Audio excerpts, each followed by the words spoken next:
Hi, I'm Don, and this is The Hobbyist Geek.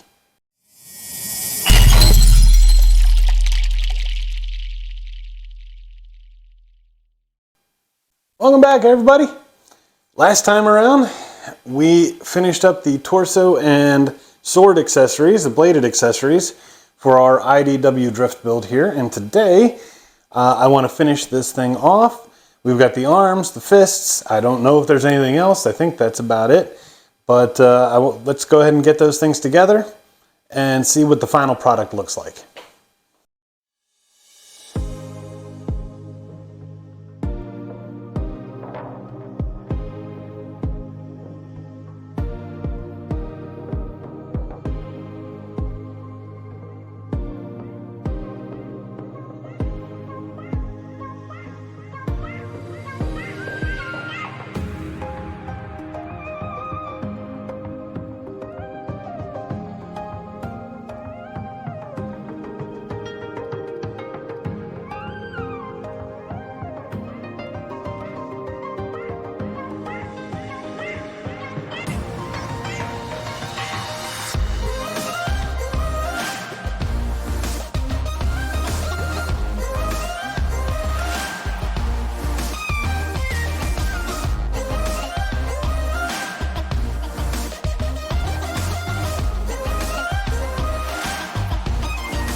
And here he is, IDW Drift Moo Model Edition, fully assembled, looking actually pretty spectacular. I gotta admit, I do like this guy. He's got his issues, no doubt about that, and we'll bring the arms in a bit to kind of cover some of the issues that I had with them, but for the most part, he went together pretty smooth, pretty easy. He is shorter than I expected, and we'll get out with some size comparisons, but maybe someone can let me know in the comments. Is Drift supposed to be about the size of Bumblebee? Because this guy is just about the same height as G1 Bumblebee. It could be that Moo Model has adjusted the scale, or maybe he's just not as big as I had originally thought that he was.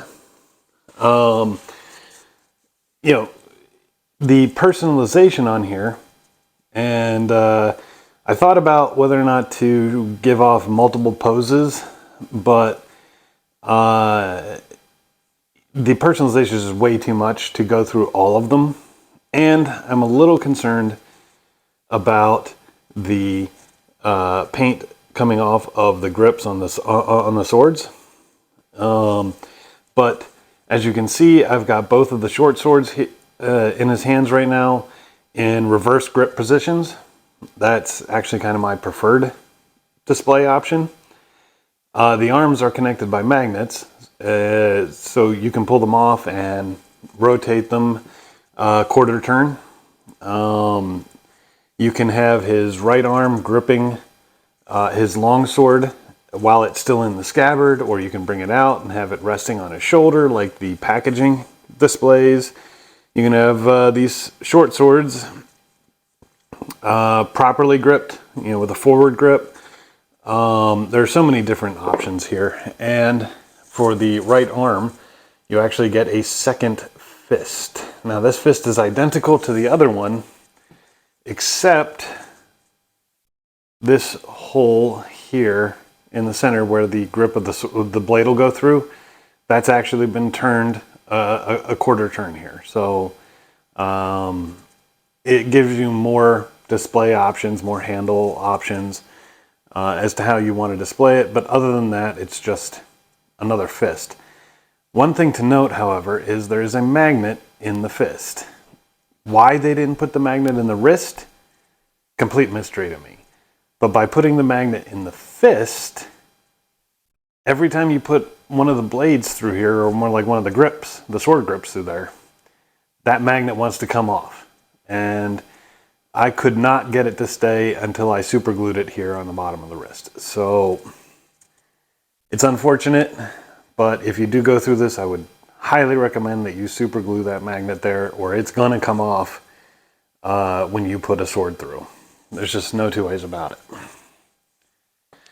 Let's go ahead and take the arms off, and I will give you a show of what they look like.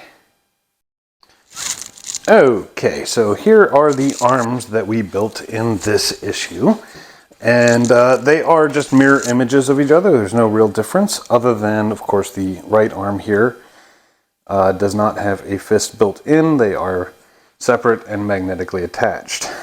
Coming into this massive thruster that serves as his shoulder, I mean, you can see you've got intakes, you've got these, I'm not sure what they're supposed to be, lights or cylinders or whatever. You got the Autobot logo. Kind of encased in its own little bit here, which is really cool, I gotta admit. Wonderful detail here, another intake right here on the side, more cylinders. On the back, you've got these thrusters, you got this venting up here, this wonderful fin, and it kind of extends down. There's another little bit here that kind of comes out, so you've got that great fin action going on there. On the inside, not too much. I mean, little pop-out 3D element here to create a valley. The shoulder itself is just painted on with the piston work and whatnot. And of course, there's a magnet in here When you're putting this in, make sure that you've got the right polarization, or you're actually going to have it push away from the body instead of attract. For the bicep here, not much to write home about. There's some beautiful laser etching, not any real painted details. There's really nothing going on with the bicep there, or the elbow for that matter. But when you come down to the forearm, you've got this wonderful guard here that pops back, kind of like an elbow spur of sorts. Now this, I don't understand. This is a separate piece. It's not a painted on detail. And I think it could have been. I mean, there was no real point in adding that in. But when you flip it up, there's no metal covering this hole here, and there's another one on the other side. A little flap there to cover that and make it solid would have been welcome. And they could just paint this on if they're worried about the amount of metal they use. So, little engineering design, I'm not sure why they did that. On this elbow spur, you do have this wonderful silver here and this little pop-in detail. And there's actually a little bit of venting there in the gold. I love this red here. It just contrasts with the white so well and really kind of makes the wrist stand out. There's a little bit of a mesh detail in here with this pop-in. It's great. As you can see, there's a lot of detail on this arm. And it was interesting to put together. Not horribly difficult, but, interesting. On the wrist itself, here, I'm going to pull this out. These blades are very delicate. They're just very thin. It's the same metal that we've been folding, rolling, and manipulating, so it's very delicate, and it's just a single sheet. And then you can see, if you have to wiggle it a little bit, because it does rub up against the edges. And, feels like it gets a little stuck sometimes. And you got to do that like every time you push it in, push it out, however you're planning to do this. So, if you're worried, like I am, there you go, about some of the paint coming off, pick a display option and stick with it. I would not recommend you swap them out over and over again.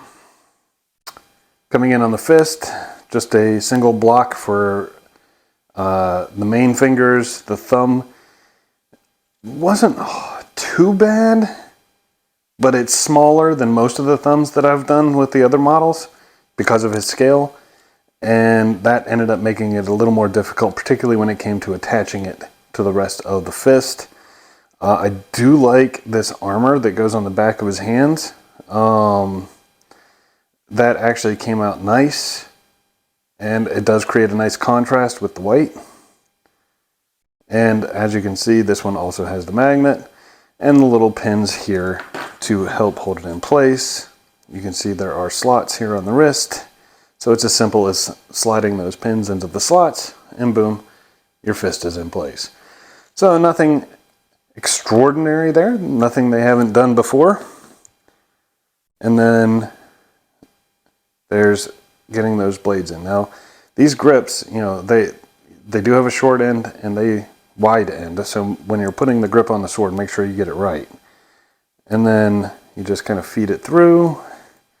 And that magnet that's in there actually kind of pulls, so you've got some resistance coming in two directions. There we go. And now you've got the blade in, and you can reattach the wrist. Boom. Okay. Nice and easy. Let's go ahead and get him back together and do some size comparisons. And here he is next to some of his G1 counterparts. And as you can see, he's just about the same height as Bumblebee there. And significantly shorter than Starscream. Like I mentioned earlier, I'm not sure if that's the appropriate scale for Drift or if the IDW line just has a different scale. But there you go. There he is next to them. And you can actually kind of see how the IDW line and the G1 line is a bit different. I mean, this guy seems more streamlined, more fluid, whereas the G1s are far more blocky. But of course, these are accurate to the cartoon. This is accurate to the comic book.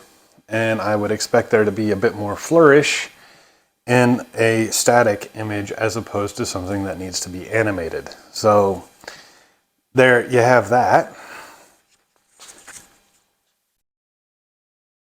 And here he is next to a couple of Metal Earth models. You've got the Premium Series Stormtrooper and the Premium Series T800. You can see he's significantly shorter than either, but so much more detail, and with the personalization options, I mean, I think he's a far better figure. And for you toy collectors out there, here he is next to Studio Series Soundwave and Human Alliance Jazz. I know somewhere in my collection I have a version of the Bayverse Drift. I can't find it to save my life, so I had to pull these guys out so that you can get a little size comparison there. Anyway, that should be about it for today. I really hope you enjoyed the video, and I hope you enjoyed the drift build. If you did, please remember to like, share, and subscribe, and I will see you next time.